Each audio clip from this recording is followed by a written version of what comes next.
Dicho otra vez en televisión española, otra vez en Prado del Rey, otra vez en un estudio como este, en el que has estado durante muchas horas. ¿Qué sientes? ¿Qué siento? Pues una cantidad tan grande de recuerdos. Aquí empezaron los primeros programas míos que el público aceptó con una sonrisa y me permitió seguir durante muchos años.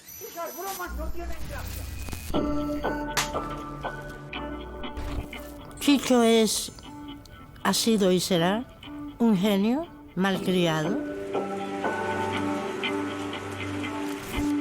Chicho Ibáñez Serrador es un animal único. Uno de los mejores realizadores, directores que yo he conocido. Es de los que lleva la palabra maestro por méritos propios. Es un gran maestro de la televisión, a quien yo quiero como si fuera mi hermano mayor. Un pura raza, un pura sangre, un caballo ganador, un campeón olímpico televisivo y un provocador de emociones. Es un referente, es un clásico, es uno de los más grandes directores que ha habido en este país. Tiene una varita mágica que te toca y hacemos todos artistas. Nos enseñó a amar el cine de terror. Marca una página brillante de la historia de la televisión en España. El gran maestro de todos los tiempos.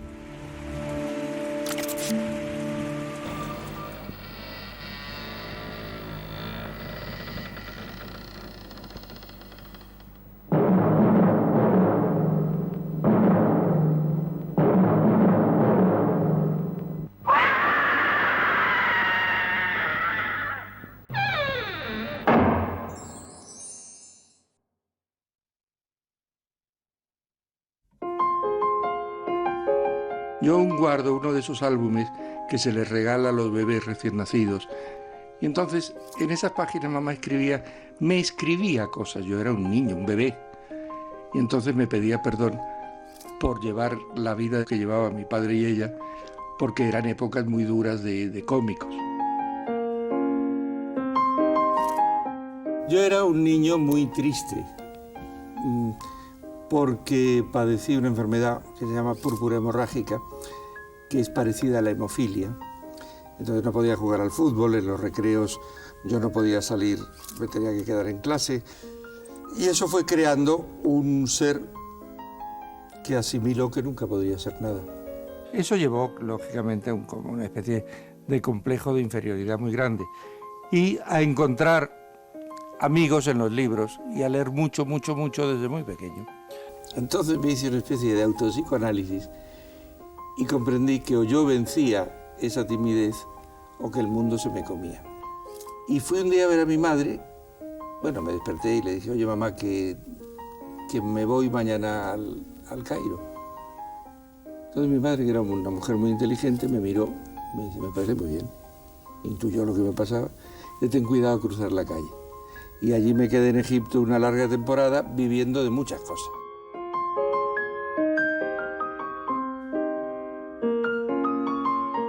Mis padres se separaron cuando yo tenía 4 o 5 años y mi madre tuvo que hacer de madre y de padre al mismo tiempo. Nunca fue una madre tierna, ni de besitos, ni de caricias. Fue una madre autoritaria, seca, inteligentemente seca, que me fue formando sin que yo me diera cuenta de ello. Después de morir, 3 días después, por debajo de la puerta, me pusieron una carta. Yo la abrí y era una carta de mi madre, que empezaba diciendo, nene, siempre te he dicho que soy mejor actriz que tú. Yo sé que me voy a morir. Entonces me daba una larguísima serie de consejos para la vida y terminaba diciendo, recuerda que siempre en tu vida todo debe parecerte un milagro. Que tengas suerte, mamá.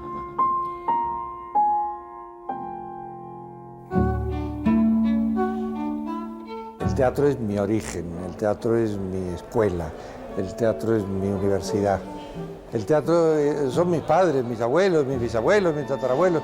En teatro aprendí todo lo que luego he aplicado pues, a televisión o al cine. Mi madre hizo una cosa muy buena que es hacerme aprender la carrera desde abajo. O sea, yo he sido acomodador, he sido taquillero, he sido electricista, maquinista, he sido regidor, he sido de todo en teatro. La tradición por el mundo del teatro de Chicho, pues se remonta a 1800.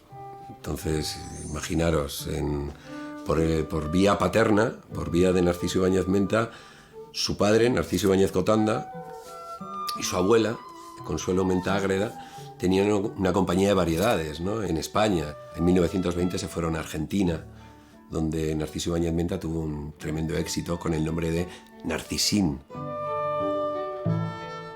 Su madre, Pepita Serrador, también pertenecía a un linaje de actores valencianos y catalanes que habían triunfado, sobre todo en el Cono Sur.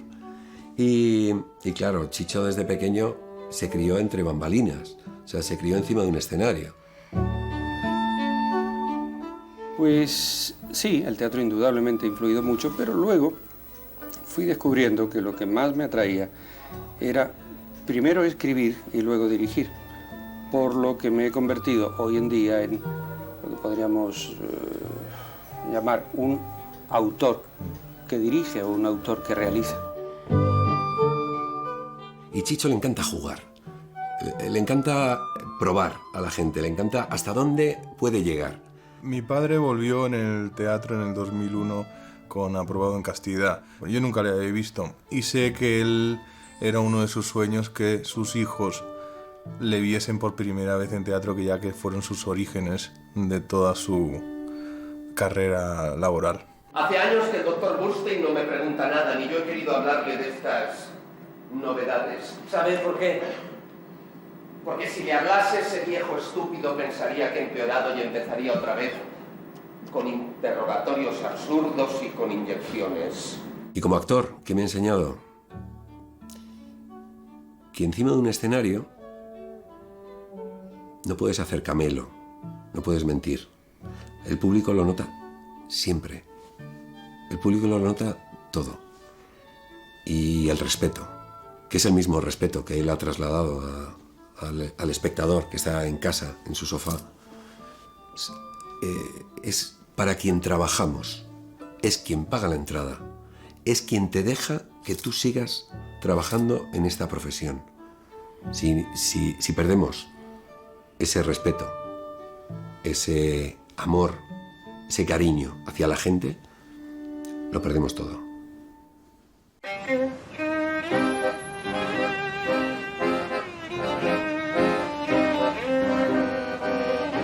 El comienzo de Chicho en Argentina es bastante singular, porque yo creo que él tiene la suerte de poder entrar a trabajar en televisión bastante joven, apenas tiene 22 años, y él va a entrar de la mano de su padre, Narciso Ibáñez Menta. En este momento, Narciso Ibáñez Menta es una de las personalidades del ámbito de la cultura más importante de Argentina. Es un actor bastante conocido y director también teatral. Entonces ellos establecen esta especie de relación de colaboración, de forma que Narciso Ibáñez Menta se encarga de la dirección artística de los programas, la relación con los actores, la selección de temas, y Narciso Ibáñez Serrador se va a encargar de los guiones y del apartado que podemos decir más de realización.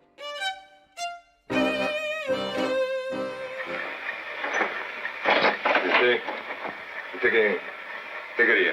No, perdone, señor, esta carta es para...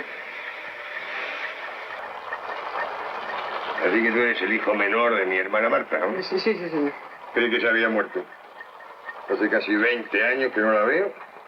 Chicho empieza haciendo producciones para la televisión pública, salta muy rápidamente también a la televisión comercial, vive algunos éxitos que son absolutamente espectaculares.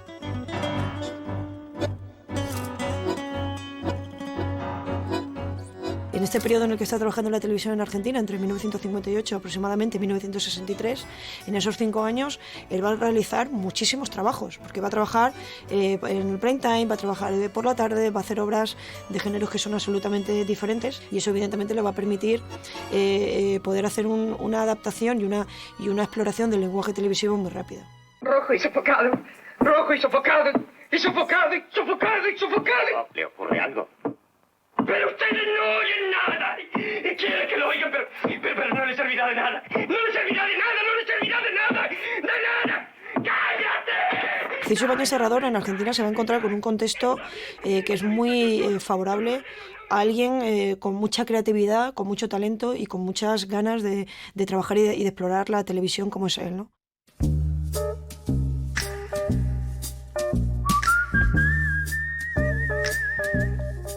Chicho llega en 1963 a España con un par de cintas que ha conservado de su etapa en Argentina. Pues lo que tengo aquí es una de las reliquias que tenemos en la productora, que es la bobina con la que vino mi padre de Buenos Aires. Contiene uno de los episodios de Mañana puede ser verdad, y es lo que presentó en Paseo de La Habana en Televisión Española para emprender su aventura por la televisión en España. En Televisión Española quedan totalmente alucinados. De hecho, aparecen ya artículos en revistas como Teleradio hablando de la llegada a televisión de uno de los sabios de la televisión argentina y por lo tanto de la televisión americana. ¿Qué es lo que yo me encontré en el año 60 y pocos? Pues me encontré con una televisión muy rara. Una televisión que nadie, salvo los técnicos, había enseñado a hacerla. Entonces mi contribución no es otra que el trasladar aquí lo que yo había aprendido allí. Y claro, me adjudicaron todas esas cosas nuevas.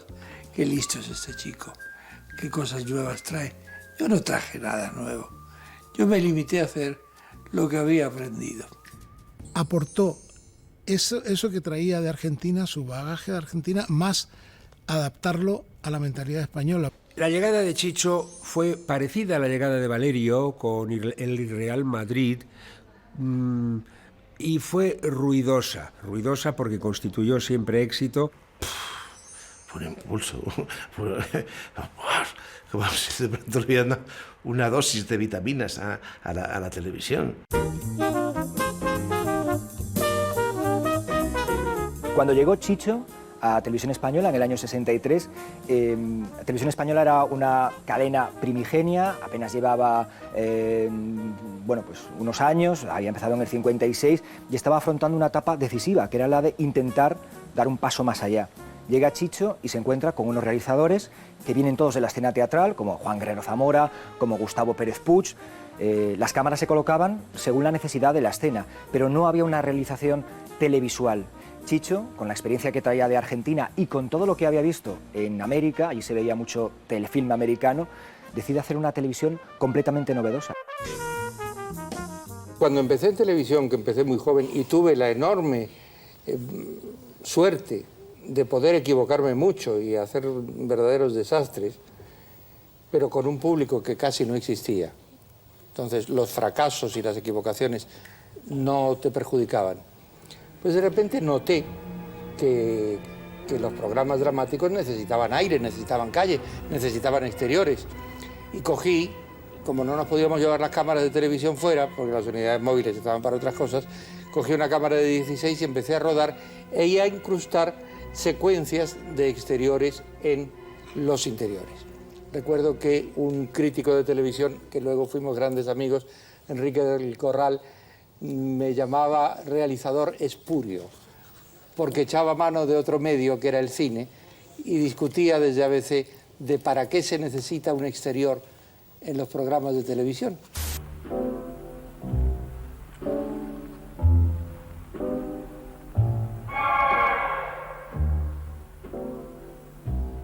Por favor, no hable, no piense. Diviértase. NN23, a pesar de que mucha gente cree que pertenece a Historias para no dormir, forma parte de esa primera serie, Mañana puede ser verdad, y es la primera vez que se realiza en televisión española una distopía. 20.000 personas desconectaron anoche su telencéfalo. Anoche 20.000 personas hablaron. Hubo 20.000 personas que pensaron. Así es como nacen las revoluciones. Y fíjate qué tonta era la censura de aquel entonces. Que lo que le está diciendo ese directivo a ese señor que tiene enfrente es: tantos miles de seres pensaron, tantos miles de seres no nos vieron. Atrás hay una especie de pseudo-Mao. Y por el hecho de decir camarada, aquello pasaba. Nos tomábamos también libertades porque no estábamos en la pura ideología. Y nuestras libertades eran un poco de sacar los pies de las alforjas, nada más. No era la gran libertad política, que será otra cuestión. El primer programa que se conserva de Chicho es del año 1964, es El último reloj, está protagonizado por su padre, por Narciso Ibáñez Menta y Manuel Galeana. Esta carta es para usted, señor. Así que tú eres el hijo menor de mi hermana Marta, ¿eh? Fui y me dijo: vas a hacer El último reloj, una adaptación del Corazón del actor de Allan Poe. Esto es lo mejor que yo me he escrito para mí, me dijo. Bueno, pero yo ya no quiero ser actor y creo que eres tú el indicado para poder hacerlo. Te puedes imaginar cómo estaba yo, ¿no?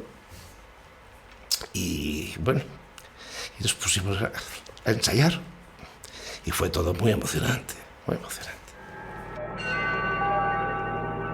Si comparas El último reloj con cualquier dramático de la época, es que es absolutamente moderno. Hay una planificación, hay unos decorados adecuados a lo que necesita la acción televisual. Hay momentos en los que la cámara está por debajo del suelo. Yo no puedo imaginar cómo sorprendió a los espectadores, acostumbrados a una realización casi de teatro. El público se entusiasmó. Imagínate, de pronto se incorporaba, la televisión española se incorporaba a Europa y competía con otras televisiones mucho más potentes que la nuestra. Eso se lo debe a Chicho. Narciso, ¿cuántos premios internacionales llevas ganados?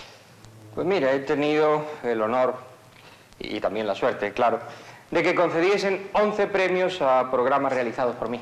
¿Qué crees que significan para Televisión Española estos premios? Pues estos premios son el resultado del alto nivel que Televisión Española alcanza día a día.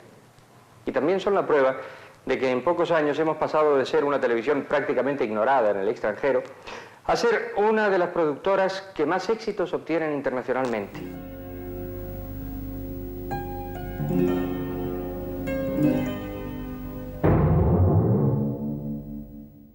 A principios de los años 60, Televisión Española está intentando colocarse a nivel internacional. Hasta ese momento no contaba para nada.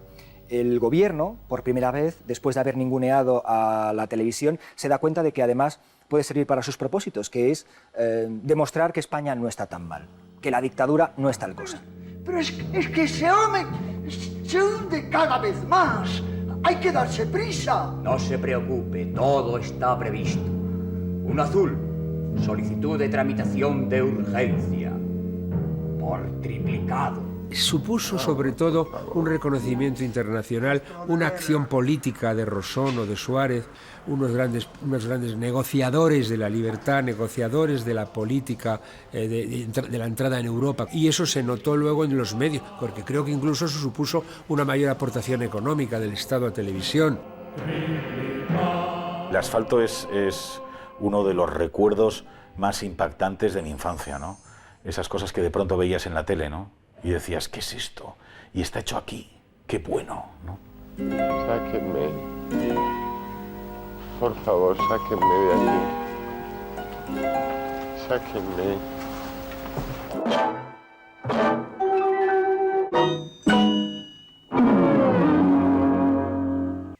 ¡Vamos! ¡Vamos, chicas! ¡Que ya ha mordido! Historia de la frivolidad es un proyecto que forma parte de la Operación Premio, pero que realmente va más allá. Chicho aprovechó todos los medios que le daba Televisión Española, todos. Venía de ganar varios premios con El Asfalto y entonces Televisión Española decide que a este hombre hay que dejarle hacer lo que quiera. Puede rodar en cine, en 35 milímetros, con todos los actores de la época. Por ejemplo, su padre sale como irreconocible, como un vikingo. Él mismo y Armiñán salen también en una orgía. Hace algo completamente distinto. Yo estuve dándole vueltas a la cabeza de qué es lo que se podía hacer para llamar la atención y traernos un premio. Y claro, se me ocurrió que lo que llamaría la atención fuera de España era aquello que no esperaban que viniese de España, y era un alegato en broma, con humor, en contra de la censura, y se escribió, Jaime Armiñán y yo, a la limón, la historia de la censura. Empezamos a rodar y ese rodaje se paró, se censuró. Era demasiado, entonces hubo que transformarlo en una cosa un poquito más tenue, menos directa, que se llamó la historia de la frivolidad. Historias de la frivolidad era tomar lo que de mojigato había en la sociedad española y que posiblemente no tenía la sociedad argentina, y lo percibió perfectamente Ibáñez Serrador. Somos puritanas, hermanas, hermanas, usamos tijeras, llevamos sombrero. Y la historia de la frivolidad se emitió en Televisión Española una noche así deprisa y corriendo para que nadie se enterase, y fue y ganó. El censor de esto dijo que si se emitía Historia de la Frivolidad, él dimitía como censor. Y entonces, cuando volví con los premios, me lo encontré por el pasillo y digo, ¿qué? ¿Dimitiendo? Y dice, no me haga usted bromas. No, le voy a preguntar una cosa. La Ninfa de Oro, que es un premio muy importante, no importa. A mí el que me importa es este otro. Entonces le enseñé una palomita que tengo en casa. El premio UNDA. Dice, ¿y eso qué es? Dice, el premio que da el Vaticano. ¿Cómo me lo explica? Y me dijo, allá ellos.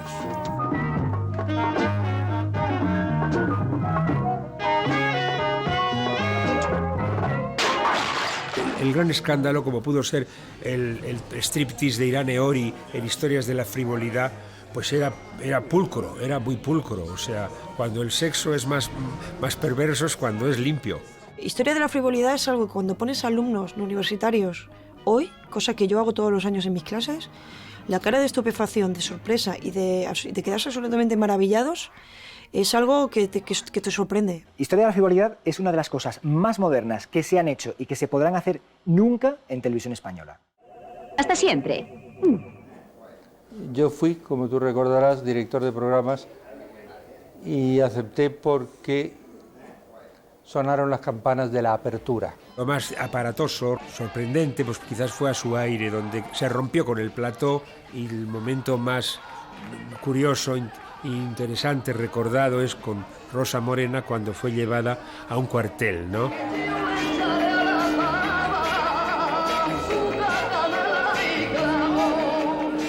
Creo que todos se creyeron que podían cambiar Televisión Española, y en el momento en el que vieron que no lo consiguieron, hubo un retroceso. Poco tiempo después llegó la orden de que había que volver a cerrar. Yo no, yo me negué porque no podía contradecirme. Terminé el televisor, que es una crítica no solo a la televisión, sino a la programación que yo había puesto en marcha, y me fui de España.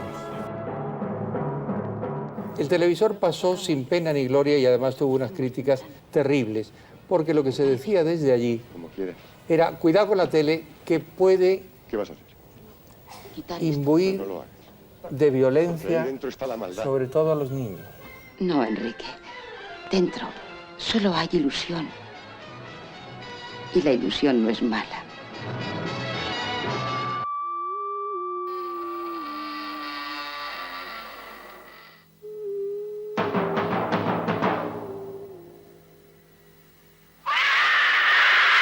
Yo recuerdo irme a dormir y desde la cama escuchar la sintonía con ese grito tan fuerte y estridente de una mujer al cerrarse una puerta.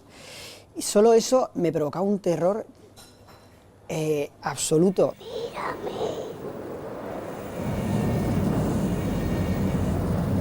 Siempre he creído que las historias de terror son como cuentos para mayores.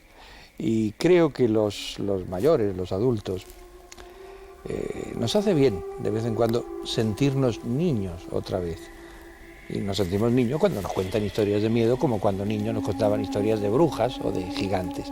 Hay de aquel ser adulto que no se sienta niño, o que haya matado ese niño que todos llevamos o debemos llevar dentro.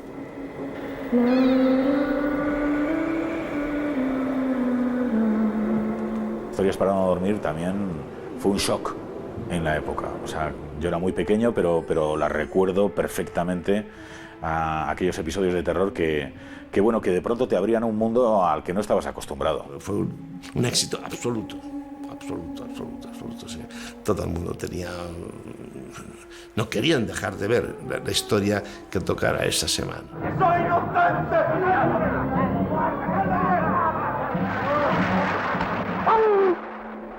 Y yo, aun sabiendo los trucos y todo, ha habido algún momento que me ha corrido un escalofrío.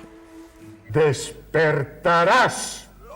El caso del señor Valdemar, pues aquí estaba todo el mundo expectante, todo el equipo, porque íbamos a hacer un cadáver en descomposición. Dios, nunca habíamos visto un cadáver en descomposición en la televisión. ¡No disparéis! ¡Vamos, griten! ¡No seáis idiotas! El aniversario, donde había la casa donde estábamos, iba a ser ametrallada por la policía y se ametrallaba. La zarpa también fue todo un acontecimiento, que si sale la mano por la tumba, que si no sé qué, bueno, bien. Era fantástico, todo era fantástico. Al lado de Chicho todo es fantástico. Creo más en el miedo de lo que no se ve que en el miedo de lo que se ve. Creo que el monstruo, en cuanto lo vemos, y que es verde y que le salen mocos y que tiene orejas y pelos, ya no asusta. Asusta más el presentir la presencia del monstruo. Mi padre siempre ha dicho que asustar es fácil, pero dar miedo es lo complicado. Y mi padre sabía dar miedo de verdad. Quizá en esto tan simple radique una de las claves del terror o del suspense. En hacer que ustedes no vean algo concreto, sino que lo imaginen. Aguarda un momento. ¿No oís? Está viva. ¡Vive! Llegaremos a tiempo.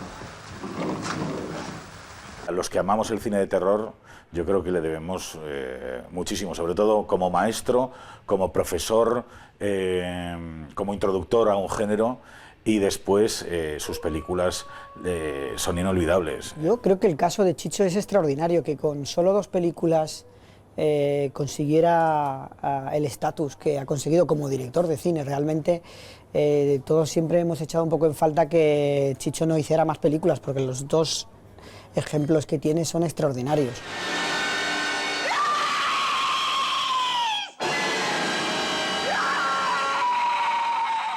Por aquella época yo era muy amigo, y sigo siéndolo, de Juan Tebar.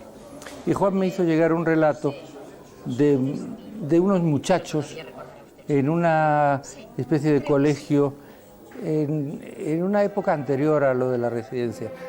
Me apoyé en esa historia de Juan Tebar, hice este guión, lo hice con mujeres, y así nació La Residencia. La Residencia es una de las mejores películas que se ha rodado nunca en este país.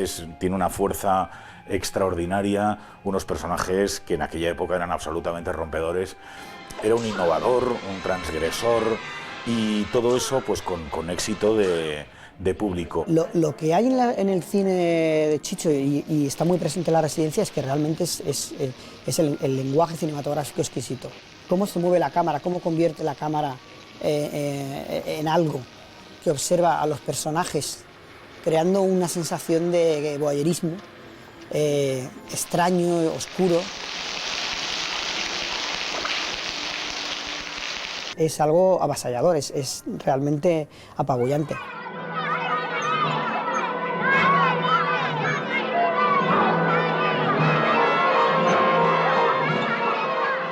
¿Quién puede matar a un niño? Es una película diferente, es una película que marca un nuevo tipo de cine o, si quieres, abre el cine moderno. Pertenece a un nuevo tipo de cine de terror que estaba 20 años adelantado a su tiempo. Lo que Stanley Kubrick intentó hacer con El Resplandor lo había hecho años antes Chicho Ibáñez Serrador, que situó una historia de terror a pleno sol, con una fotografía luminosísima de José Luis Alcaine. ¿Qué es lo que me lleva a hacer esa película? Pues tal vez el reto de limpiarla de tópicos. No hay tormentas, no hay truenos, no hay oscuridades, no hay sustos. Solo con 2 películas, Chicho Ibáñez cubre un enorme espectro del cine de terror, ¿no? O sea, digamos que La Residencia es un buen ejemplo del cine de terror clásico y Quién puede matar a un niño es un buen ejemplo del cine que va a venir, que todavía no se ha rodado. O sea, que en ese sentido, por supuesto, es un precursor. Todo el mundo sabe quién es Chicho y todo el mundo es consciente de la importancia de su figura en el cine español. Pero, sin embargo, no es una figura que yo creo que haya tenido el reconocimiento que se merece, teniendo en cuenta que ha sido el director que ha influenciado a toda una generación de cineastas, un montón de directores que aprendimos a amar el género gracias a él. 3, 2, 1, 0. Hace años, cuando me presentaban a alguien, este señor o esta señora que me presentaban decía: hombre, Ibáñez Serrador, el señor que hace cosas de miedo, el señor que hace cosas de terror.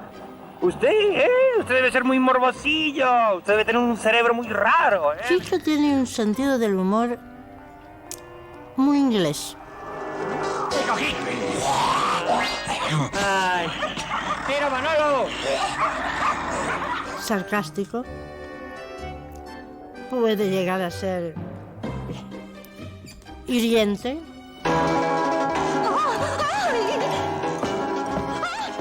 Esa mezcla de humor y terror de Chicho siempre me ha fascinado, ¿no? ¿Cómo es capaz de coger lo que aparentemente es siniestro, oscuro, sombrío, darle la vuelta, convertirlo en humor? Eso me parece algo maravilloso y muy de maestro, ¿no? de Chicho.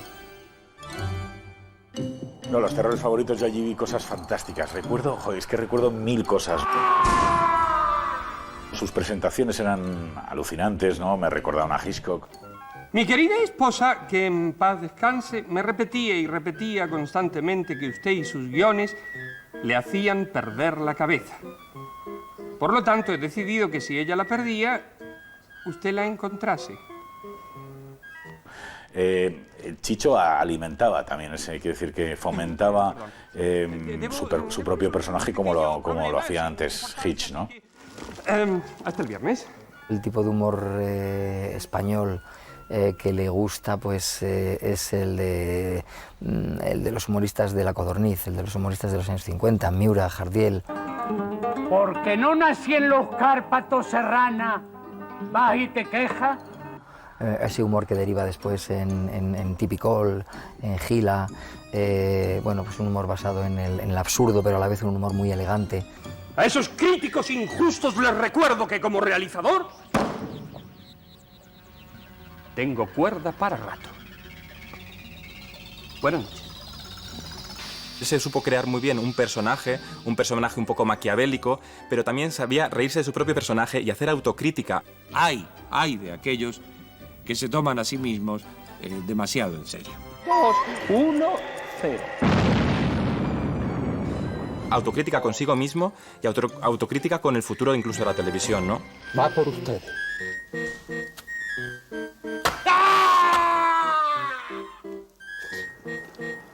Qué alarido tan extraño, ¿verdad? Pero, señor Ibáñez, si este hombre no era un vampiro. No, por supuesto que no. Era un telespectador al que nunca le gustó el 1, 2, 3. No importa los años cuando hay amistad. Con 1, 2, 3. Todos esos años del 1, 2, 3 es una larga cadena con una interminable serie de eslabones de maravillosos recuerdos. De gentes, de equivocaciones, de aciertos y sobre todo de amigos, casi familia. Mi padre me decía, estás loco si vas a hacer un concurso, qué horror, qué vergüenza, qué espanto, no lo hagas, te vas a hundir. Pero claro, luego vi que ese niño que había nacido, pues tenía muchas posibilidades. Hay recetas que están tocadas con la magia. Hay recetas que son parte de la gracia divina y el 1, 2, 3 fue una de ellas. Le dan la capa y esto trae una tarjetita. Es nuestra memoria emocional. Si tuviera que definirlo, sería como nuestra memoria emocional. Esta tarjetita. Pues que era total, o sea, tenía todo. Tenía música, tenía risa, tenía actores, tenía de todo. Y un gran genio como es Chicho Serrador. Aquí estamos con usted otra vez. El 1, 2, 3 tiene todos los elementos que gustan a Chicho. El Chicho teatral está en el 1, 2, 3. El Chicho juguetón está en el 1, 2, 3. Hay elementos de trilero, tienes momentos de concurso de cultura, de azar, físico, es que lo tiene absolutamente todo. Conseguía agarrarte por la pechera y no soltarte durante todo lo que duraba el programa. Y eso está al alcance de muy pocos. ¡Enorme! Hombre, por favor, va a arruinar mi carrera, hombre, por favor. ¿Qué más se le puede pedir a un concurso? Lo tenía todo. Era una especie de ensaladilla rusa muy bien condimentada y que no se pasaba de nada, tenía lo justo de cada cosa. Escuchemos la voz de los súper tacañones. Esa idea de hacer un programa familiar que reuniese en torno al televisor, en blanco y negro aún, al principio, ¿no? A toda una familia y todos a la vez, eso es algo único, ¿eh? A mí muchas veces me han preguntado si el equipo éramos conscientes de que el programa iba a pasar a la historia. Rotundamente no. Hola, buenas noches y muchas gracias también a todos ustedes por estar de nuevo en 1, 2, 3. Estamos hablando del año 82, cuando yo voy a presentar el 1, 2, 3. En aquel momento, ninguna mujer en ninguna televisión del mundo presentaba un concurso. Pero como Chicho es tan listo, primero puso que todas fuéramos mujeres. No solo las azafatas, las tacañonas. Es decir, toda la responsabilidad la puso en mujeres. Son amigos y residentes en Badajoz.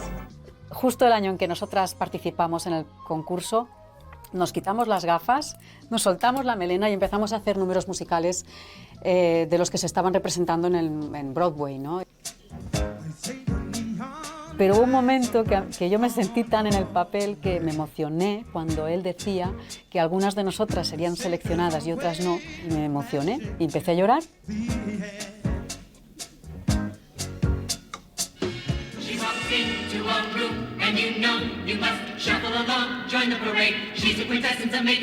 Recuerdo a Chorus Line, ese número musical se rodó de una manera magistral, con cámaras por todos los lados y haciendo una realización extraordinaria. Es una pieza maestra de la televisión española, ese número musical.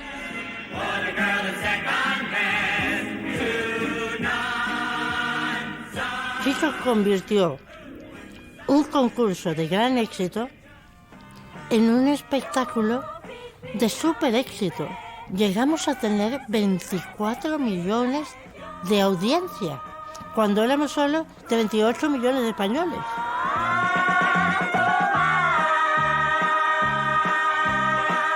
La calidad de los premios fue aumentando también con la pérdida de ingenuidad de la audiencia, ¿no? Con el paso de los años. De esos primeros premios que eran una pequeña cocina, que ahora puede parecer insignificante, ¡Este coche! a los coches famosos en la etapa de Mayra, ¿no? A los apartamentos, famosos apartamentos en Torrevieja. Creo que no, porque es un apartamento en El 1, 2, 3 fue el primer producto 100% español que se exportó.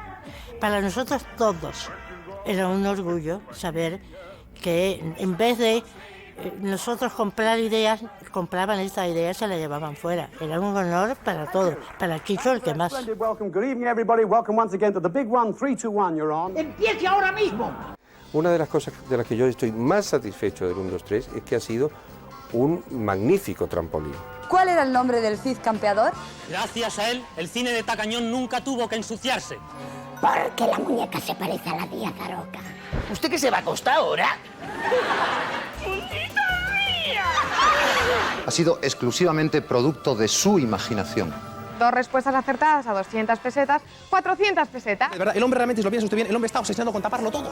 Lo usan los ricos, lo usan los pobres. en todo sentido. Chicho, una de las grandes virtudes que tenía era un olfato maravilloso para saber qué iba a funcionar con el público y qué no. 1, 2, 3, responda otra vez. Ese talento de descubrir quién tiene talento es un talento en sí mismo y Chicho lo tenía, pero para aburrir. Veía una persona de trabajar y automáticamente lo veía en el plató del 1, 2, 3. Y entonces él, con lo que estaba viendo, sabía si allí le iba a funcionar o no. A mí me va a decir tú cómo estaba la plaza. La plaza estaba abarrotada. El 1, 2, 3 era un programa de amplísimo espectro y que a veces tenía un humor más ácido, a veces tenía un humor pues más barato, más asequible, más facilón. Porque aquí no pasa nada. Piticlin, piticlin, piticlin, piticlin, piticlin. Oiga, no se le vaya a olvidar, ¿eh? Con una cosa que vamos a decir, con más que apreciarlos, con villas de teatros, teniendo unos pértigas cardinos sin polacas tras calambadras. Él cogía un cómico y, aunque fuera estupendo, no da igual, él lo moldeaba a lo que sabía que le iba a llegar al público. ¡Oh! Hermosa Mairélope, la más rubia musa de los concursos y las subastas. Y en su casa se leía, se marcaba, quita eso, añade eso, ajusta, lee, pum, pum, y nos llevábamos ya el texto el domingo por la tarde-noche. El lunes estudiábamos, el martes ensayábamos por la mañana y grabábamos por la tarde. Y así durante años. Detrás de mí hay muchísima gente. Nos dedicamos al programa los 7 días de la semana y a veces, como hoy que es un día de montaje, pues tenemos sesiones de 20 horas seguidas de trabajo. Aquí nos dejamos la piel y nos la dejamos con cariño, pero eso de alguna manera se intuye. Chicho también es criticado por la forma de trabajar, por la forma de ser, pero yo me identifico mucho con esa forma de trabajar. Decía, el ensayo es tan importante o más que lo que es la grabación. Tiene que quedar perfecto. Se repetía las veces que hiciese falta. 1, 2, 3, responda otra vez. O sea, el nivel de calidad que exigido por Chicho en todo lo que hacía era muy alto. Y a ti te hacía estar en alerta constante. Lo más difícil era mantener el tipo. A pesar de las broncas de Chicho, que la gente no las veía, pero claro, en el plató lleno de gente a veces te pegaba unas broncas que te quedabas muerta. ¡Orden todo! ¡Orden todo! Vamos a ver. Nena, a ver si aprendes a poner el coche... O sea, él ha sido siempre muy, muy exigente, pero muy misericordia. El que no funcionaba no le daba tercera oportunidad, puede que segunda, pero tercera no. Tenía ese lado malévolo, ¿cómo decirte? Tenía esa psicología que él utilizaba de que si te ponía al límite, tú ibas a crecer y a darte lo mejor de ti, pero no todo el mundo sabe estar al límite. Y fue una época fantástica y genial. Pero de todo eso, incluso de esas broncas, aprendes. Porque no te echaba la bronca sin sentido. Esa anécdota que ha corrido por los platos del 1, 2, 3, de la azafata, es que nunca me saca, Chicho, es que a mí no se me ve, es que no sé qué. Ah, nena, es verdad, pues nada, ponte aquí. Estoy bien aquí, Chicho, se me ve bien. No, ponte un poquito a la derecha. Un poquito más a la derecha. Chicho, pero si ya estoy saliendo de plano. No, ahora bájate ese escalón, Chicho, pero si ya no se me ve. Y ahora vete a tu casa y no vuelvas. Así era. ¡Vámonos a ella! ¡A por la tarta! Y un día abro el periódico y leo en el periódico que vuelve el 1, 2, 3, pero que vuelve con otras personas, que no lo hago yo. Creo que me merecía una llamada de teléfono, porque estaba en todo su derecho, era su programa. El jefe no me falla el amigo. A Chicho le gustaba mucho innovar, cada etapa era diferente, primero con Kiko, luego con Mayra. Entonces pensó que por qué no formar una primera pareja, a ver qué tal iba a funcionar. Entonces creo que acertó en la receta de esta de ella de Azaroca, acertó, porque los dos le aportábamos un color diferente al programa. Chicho eligió volver con el 1, 2, 3 a leer esta vez y no responda otra vez, que era lo que históricamente le hubiera tocado, porque Chicho tenía claro que quería que los libros fueran protagonistas. En 2004, en la última etapa del 1, 2, 3, el programa empezó logrando una audiencia estratosférica, 11 millones, creo recordar, de espectadores, pero sí que luego el programa se fue desgastando, porque en la actualidad la televisión de hoy tiene otros ritmos. También recuerdo que Chicho, en la primera reunión que tuvimos todo el equipo, después de aquellos datos, como te digo, inolvidables, sí que nos dijo, no creáis que esto va a ser siempre así, ahora ya nos toca ir hacia abajo porque es lo que toca por ley de televisión.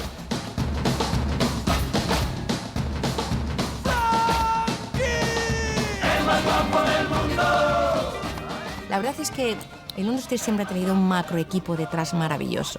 O sea, el personal humano que ha estado detrás, no solamente delante, que es lo que se veía, sino detrás, era de una calidad infinita. O sea, que el éxito del 1, 2, 3, además de, por supuesto, de la cabeza pensando que es Chicho, es toda la gente que siempre está detrás, aguantando, soportando y celebrándolo también. Todos los que hemos trabajado con él llevamos su sello. Y su sello es lo siguiente: disciplina, responsabilidad, profesionalidad. Toda esa gran familia que es televisión llevan el sello.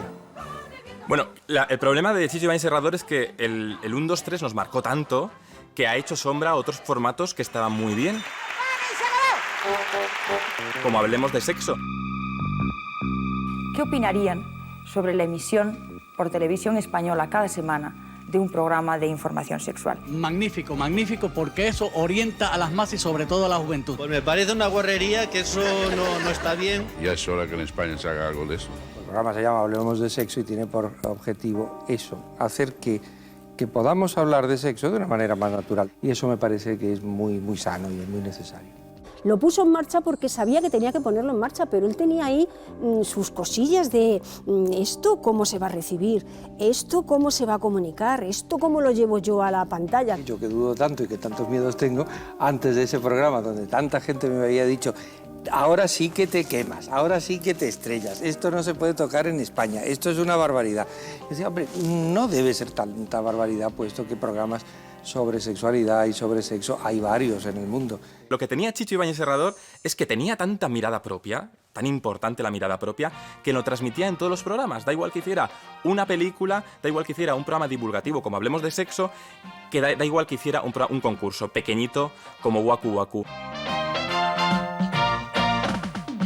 El Waku Waku era un formato que ya estaba en marcha en otros países, un formato de la Tokyo Broadcasting System que en América se estaba haciendo en muchos países. ¿Cómo consiguen, señores invitados, los monos sacar la manzana del tubo si no hay ningún palo? Los monos ya no tienen hambre.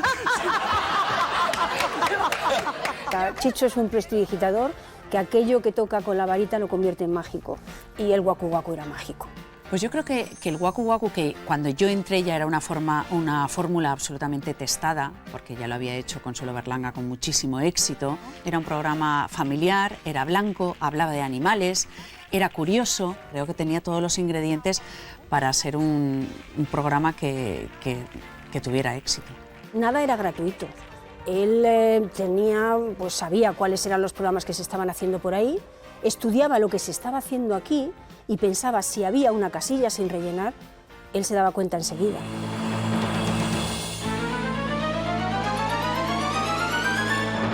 ¿Qué es El Semáforo? Pues es un programa de humor, un extraño programa de humor con una fórmula, y eso ya es difícil, absolutamente nueva en España. ¿Qué es lo que va a ver el público que asiste al Semáforo? Pues una serie de actuaciones de unas gentes desconocidas que vienen a hacer lo que les divierte hacer, vienen por eso que nos pasa a todos, o casi a todos en España, de que queremos salir por la tele. A la gente le encanta salir por la tele. Y El Semáforo funciona. Es un éxito de público brutal. La crítica le pone a parir, porque no entiende ese juego que él tiene con el concursante y cree que se está riendo descaradamente de él. Yo creo que este programa, si ayuda a perder el sentido del ridículo, pues buena cosa habrá hecho. Yo estuve en un par de grabaciones del Semáforo y yo pude ver cómo estaban tan metidos en ese ambiente del espectáculo que por fin podían pisar, que es que les daba igual que les abuchearan. Y por eso muchos, los más famosos, Cañita Brava, Josefa Hilde, repiten porque no se consideran insultados.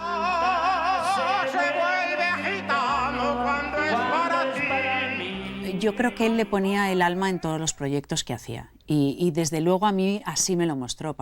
Cuando yo estuve haciendo el Waku Waku con él, él era su prioridad absoluta, ¿no? Lo que más me divierte en mi trabajo, no si un programa es bueno, si un programa es malo, si es un programa de terror o si es un programa de sexo, si es un programa musical o si es un concurso. Me divierte mi trabajo. Para mí un control de televisión es como un juguete maravilloso, como un tren eléctrico maravilloso. Y para aquellos aficionados al psicoanálisis, piensen que yo me siento en un control de televisión como muy protegido, como muy dentro del claustro materno. Vamos a pagar la tarta, Pepa, tú me vas a ayudar. Tu hermano no puede porque aún no sabe soplar. ¿Me vas a ayudar? ¿Las apagamos? ¿Va? A la 1, a las 2. Coge fuego, coge fuego. El señor Ibáñez Serrador es un señor tímido, que duda muchísimo de sí mismo. Una persona que gracias a esas dudas y esa falta de confianza, pues las cosas no le salen mal. Mi padre nunca ha sido un buen padre, ha sido un buen director, tanto para la gente con la que trabajaba con él como para la familia.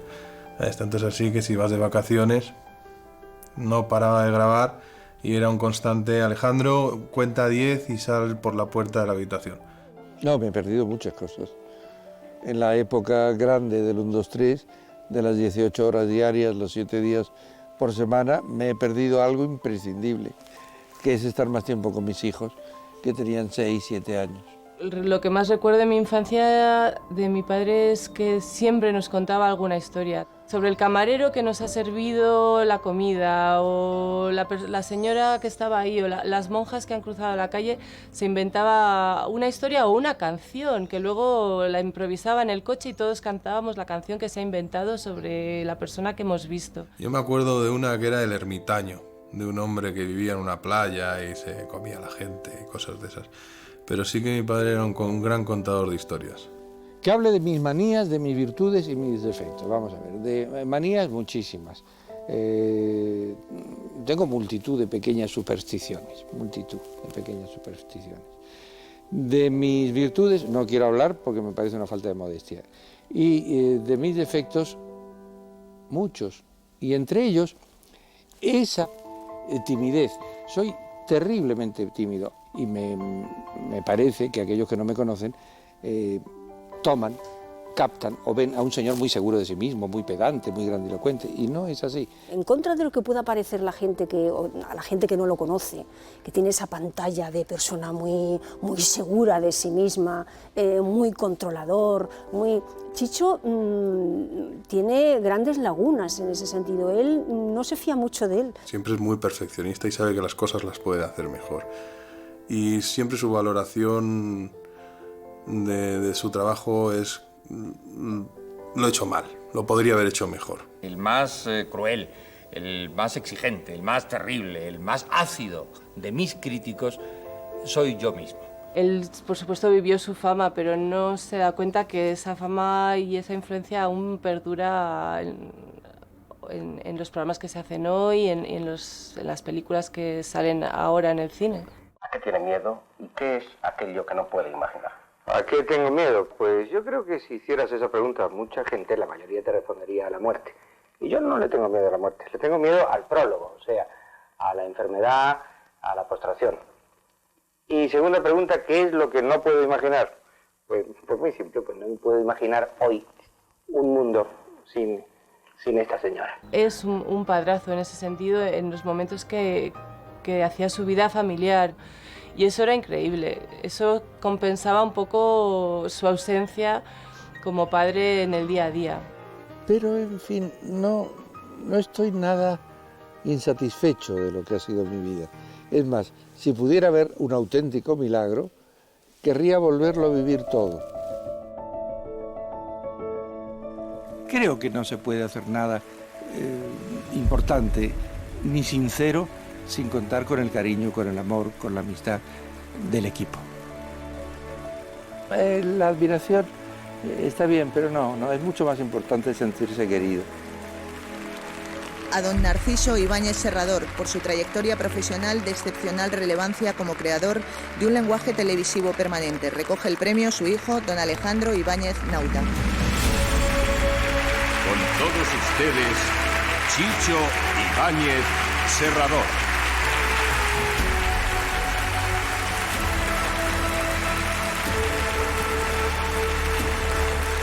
Chicho Ibáñez Serrador no tiene amigos, tiene deudores.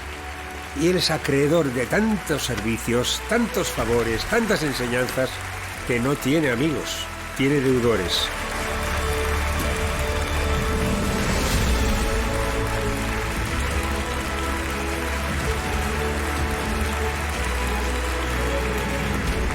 Este programa y hasta mi pequeña aportación es poco para el homenaje que se merece el hombre que prácticamente inventó la televisión que hoy en día conocemos en España.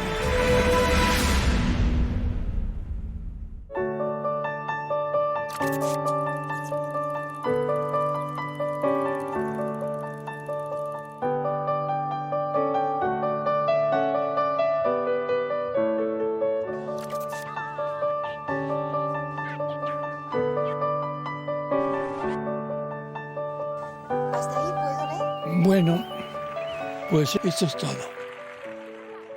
Yo le agradezco una vez más a Televisión Española el que me haya permitido despedirme de ustedes, de mi público. Gracias por la atención que habéis puesto en las cosas que yo he hecho. Sobre todo porque las he hecho, no lo duden, para ustedes. Siempre para ustedes.